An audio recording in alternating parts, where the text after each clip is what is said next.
Halo, selamat pagi. Perkenalkan, nama saya Putri Devianti Pangaribuan, NPM 1801060035, Prodi Pendidikan Ekonomi, Universitas HKBP Nomensen Pematang Siantar. Baiklah, video kali ini saya buat untuk memenuhi tugas micro teaching. Dosen pengampu Bapak Binsar Tisun Gultum. Selamat pagi anak-anak. Baiklah, materi kita hari ini yaitu masalah pokok dalam perekonomian. Nah, ketika kalian mendengar masalah pokok dalam perekonomian, apa yang akan terlintas di dalam pikiran kalian? Baiklah, saya akan menjelaskan yaitu yang pertama, keterbatasan sumber daya alam. Yang kedua, kelangkaan. Nah, untuk lebih memahaminya, maka kita akan membahas pengertian dari masalah ekonomi.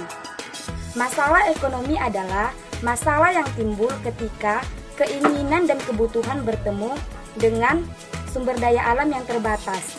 Nah, ketika keinginan kamu ataupun kebutuhan kamu melebihi atau sangat tinggi, maka sumber daya alam yang sangat terbatas akan menimbulkan kelangkaan. Nah, lebih lanjutnya, masalah pokok dalam perekonomian terbagi dua, yaitu yang pertama, teori ekonomi klasik dan teori ekonomi modern. Nah, teori ekonomi klasik terbagi tiga, yaitu yang pertama, produksi, yang kedua, konsumsi, yang ketiga, distribusi, dan teori ekonomi modern dibagi menjadi tiga juga. Yang pertama, what, yang kedua, how, dan yang ketiga, for whom. Nah, kita akan membahas satu persatu. Yang pertama, teori ekonomi klasik. Kita lihat yaitu yang pertamanya produksi, konsumsi, dan distribusi. Kalian pasti sudah mengetahui arti-arti dari ketiga ini. Nah, kita akan lanjut yang kedua, teori ekonomi klasik. Yaitu yang pertama, what atau barang apa yang akan kita produksi atau barang apa yang akan kita hasilkan. Nah, berbicara tentang ini, maka perusahaan akan melihat barang apa yang akan dia produksi. Misalnya, contohnya seperti dia memproduksi pakaian, alat-alat tulis, ataupun sepatu dan peralatan lainnya. Nah, yang kedua, how. Berbicara tentang how, yaitu bagaimana cara memproduksi barang tersebut. Nah, ketika tadi perusahaan akan memilih produk yaitu pakaian, maka perusahaan harus mengetahui bagaimana cara memproduksinya. Apakah dengan menggunakan secara manual atau jahit tangan atau menggunakan dengan mesin. Nah, jika dengan menggunakan secara manual atau jahit tangan, berapa lama waktu yang akan dihabiskan atau berapa banyak barang yang akan dihasilkan. Begitu juga dengan menggunakan mesin. Berapa banyak barang atau produk yang akan dihasilkan dan berapa banyak waktu yang akan dihabiskan. Nah, yang ketiga, for whom atau untuk siapa. Nah, barang-barang yang diproduksi tadi, kita harus mengetahui atau perusahaan harus mengetahui untuk siapa akan diproduksikan atau dipasarkan kepada orang-orang. Nah, sebagai contohnya, kita lihat di kota Pematang Siantar ini pada saat ini sedang musim hujan.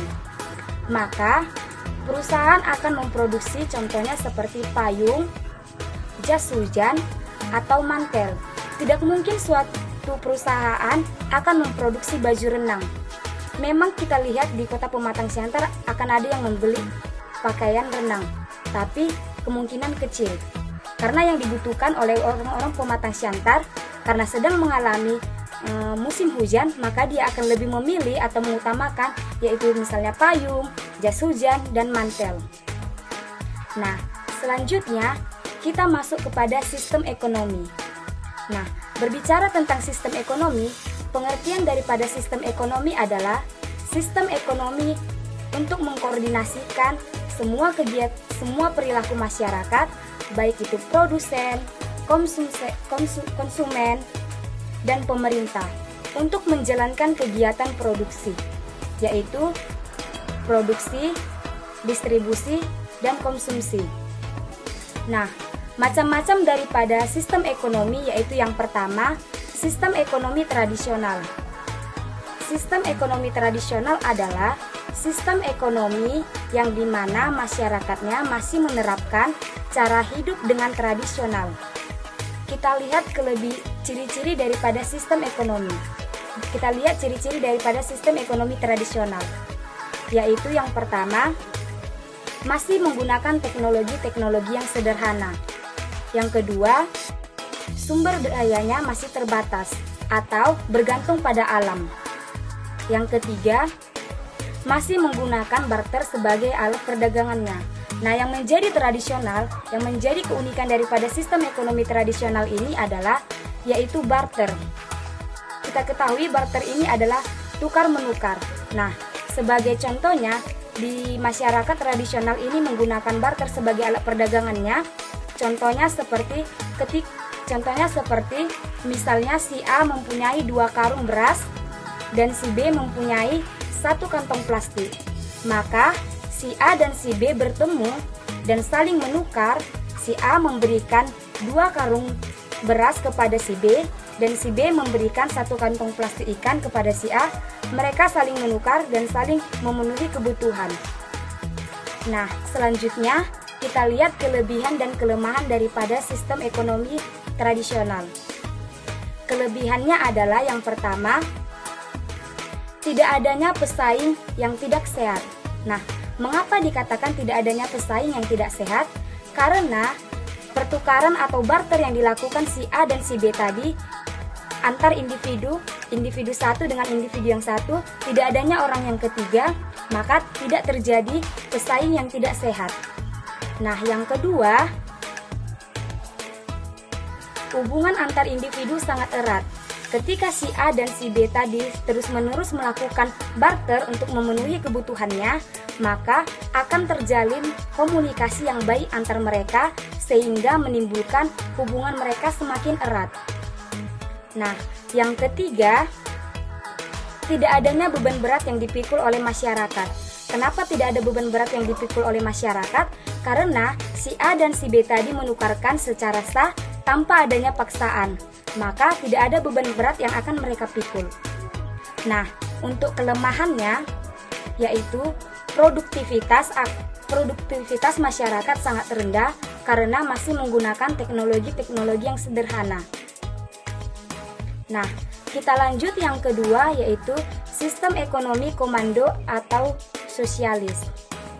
Pengertian sistem ekonomi komando atau sosialis adalah sistem ekonomi yang dimana pemerintah memegang peran dominan untuk mengendalikan perekonomian.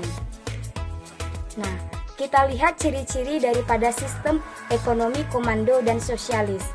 Ciri-cirinya yang pertama, hak perorangan tidak diakui. Yang kedua,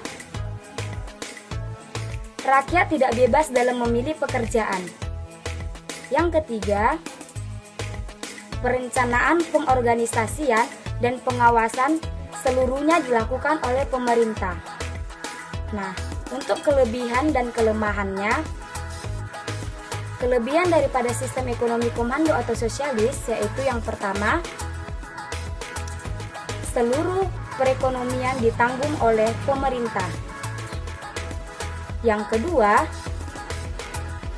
jenis industri atau produksi ditentukan oleh pemerintah. Yang ketiga, pemerintah bebas dalam pengendalian maupun pengawasan harga. Baiklah, kelemahan daripada sistem ekonomi komando atau sosialis yaitu yang pertama, inisiatif atau produktivitas masyarakat sangat tidak berkembang. Yang kedua, masyarakat tidak bebas dalam memproduksi barang. Baiklah, materi kita sampai di sini saja dan akan kita lanjutkan di video selanjutnya atau di pertemuan selanjutnya. Nah, semoga anak-anak dapat memahaminya dan mengerti. Ibu tutup sampai di sini. Sekian dan terima kasih.